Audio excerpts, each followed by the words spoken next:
Hey guys, welcome into the channel. Just want to do a real quick video on a topic that has really bothered me for quite some time. This is a new channel, so most of you wouldn't know. Probably none of you would know. I'm a huge Tom Brady fan. Tom Brady is probably my favorite athlete of all time in any sport. And I'm a Chicago Bear fan, first and foremost, but in terms of my second team, it's always been the New England Patriots. And it's all because of Tom Brady and my just I love the guy. Loved him. The very first football game I ever watched was the Patriots and Rams Super Bowl way back in the early 2000s.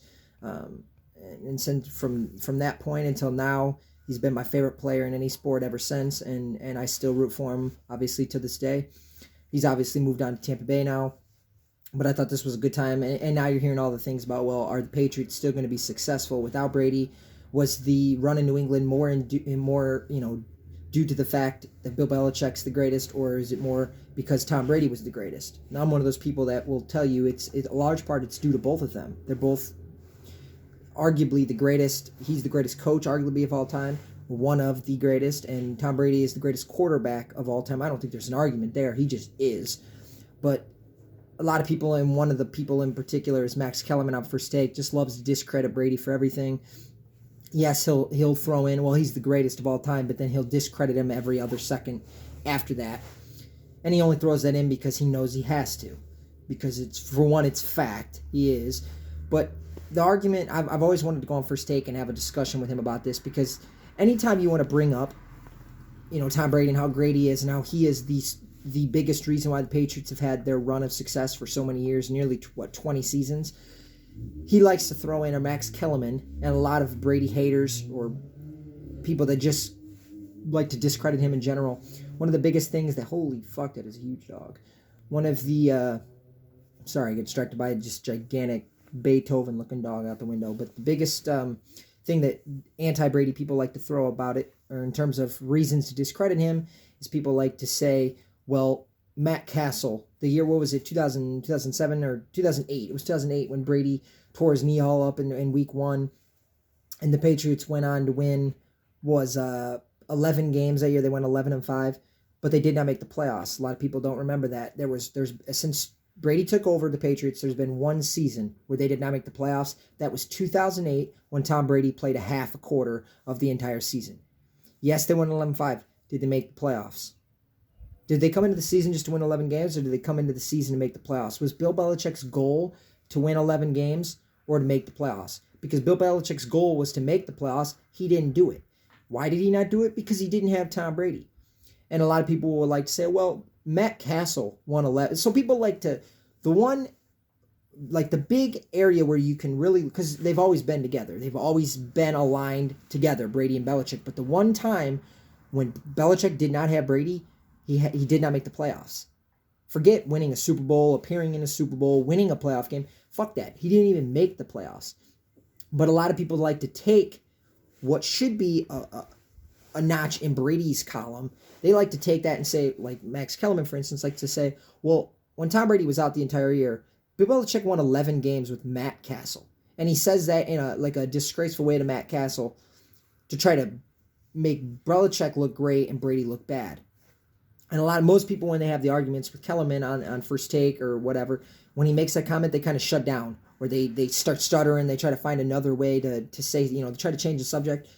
If I was on there, I would. If Kellerman tried to make that argument, I would say, okay, Matt Castle. A lot of people remember Matt Castle for what he ended up his career being, which was a trash quarterback. But people don't forget, or people need to remember that in, 2010. So after 2008, they went 11-5. He goes to Kansas City. And in his second year in Kansas City makes the playoffs, and he throws 27 touchdowns to 7 interceptions and makes the Pro Bowl. People don't remember that. Yes, Matt Castle ended up being terrible, but at that time when they went 11-5, just 2 years later, he was a Pro Bowl quarterback, like I said, with 27 touchdowns, 7 interceptions. So at that point in his career, at that point in time, was Matt Castle really that bad? And whether you want to say he was, he wasn't, the fact still remains that when Belichick did not have Brady, he failed to make the playoffs. Before he got Brady, he was no good. Cleveland, he had no success. He was not a great coach. There is no point in Belichick's coaching career where you could say, man, he is the best of all time, where he is not intertwined with Tom Brady. There is never a time. You could say the same thing about Brady, right? You could say, well, there was never a time where he's been considered or done anything great without Belichick. I'll agree to that. But the one difference is Brady's never had that opportunity. Belichick has. And Belichick has failed multiple times without him. Now the refreshing part of this. I've hated that whole argument about Brady. And people just like to criticize Brady and throw that in there as to why they can criticize him. What I'm so excited about is now we're finally going to get to find out. Albeit Brady's, 43 years old, but we're going to get to find out. He's going to go to Tampa Bay, and I guarantee you they will be in competition with New Orleans for the division title. They will make the playoffs, and they will probably have an unbelievable opportunity to make a run at the Super Bowl. Hopefully they can get there because the Super Bowl is in Tampa Bay this year. It would be incredible if he could pull it off. And I'm going to bet New England's going to suck. New England will be second, third, or fourth in the division. Buffalo's going to win the AFC East. New England is going to take a step back. Belichick is going to regress. His teams are going to regress. His run is over. Tom Brady's run is not over. He's going to go to Tampa Bay, and they're going to win. And then anti-Brady people, Belichick supporters, most of the time it's not even Belichick supporters. It's just Brady haters who use Belichick's greatness to hate on him, are going to find some other reason as to why, they can put Brady down and pump Belichick up. But at the end of the day, the argument that they've been making for the last 10, 15 years, that fucking bullshit argument is going to be gone here soon. Can't wait for it to happen. Can't wait for Tom Brady to prove everyone wrong, to prove he didn't need Belichick. Yes, Belichick's great, but he didn't need him. Brady was A, Belichick was B, and we're going to find that out again like we have in the past. And again, Matt Castle, Max Kellerman, I wish you could find this video. You never fucking will because I have no subscribers yet. But whatever. The fact remains, you like to throw that out as an argument, and it's completely ridiculous. Matt Castle was a Pro Bowler just a couple years after that.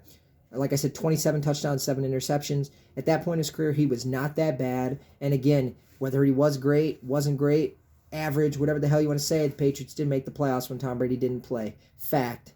If Bill Belichick if he tore his ACL and was out the entire year and had to stay home, Brady would have still had the Patriots in the playoffs. Guarantee. So thanks for checking out the video, guys. Let me know, comment, subscribe, comment down below. I want to know, do you agree? Is Belichick A and Brady B? Or is it like I think, and so many others, Brady A, Belichick B? Again, we're going to get a good idea here soon when the NFL season starts, but let me know what you guys think. Thanks for checking out the video, guys. New channel, one of my very first videos. But thanks for checking in. I'll be doing more videos like this about sports, movies, TV reviews, TV show reviews, all kinds of different things, though. So thanks for checking in, guys. I'm out. Go Tom Brady, baby.